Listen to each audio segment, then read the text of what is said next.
In this video, I'm going to be showing you a quick tutorial to work your external rotation of the hip.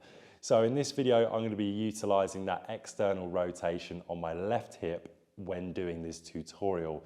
And you'd repeat exactly the same steps for the right side if that's what you wanted to use.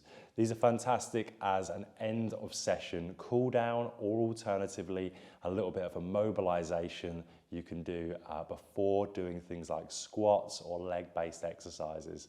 So let's get straight into it. I'm going to bring one of my legs in a position where I've created a right angle at the knee, and I'm almost in a diagonal position here with where my leg is facing. So if I'm facing the camera, I'm almost diagonally away with this leg. I've got my foot in contact on the opposing side, my right side, with my knee, and I'm going to come up into a position where I am bolt upright, or as upright as I can be. From here, to create more pressure, I'm then going to twist.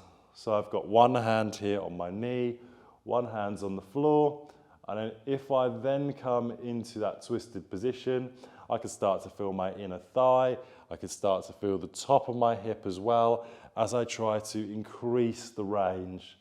Now you're going to hold this position for your desired amount of sets and repetitions before doing exactly the same process on the other side, trying to get that diagonal position away from the body, placing then your foot in contact with the thigh, coming upright and then twisting away for your desired amount of sets and repetitions.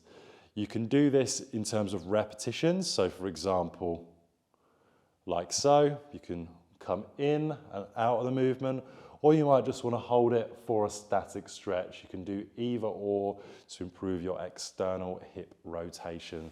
This would be one of the more beginner and basic drills. So there are things on my channel and also my app that you can utilize that are more advanced than this variation.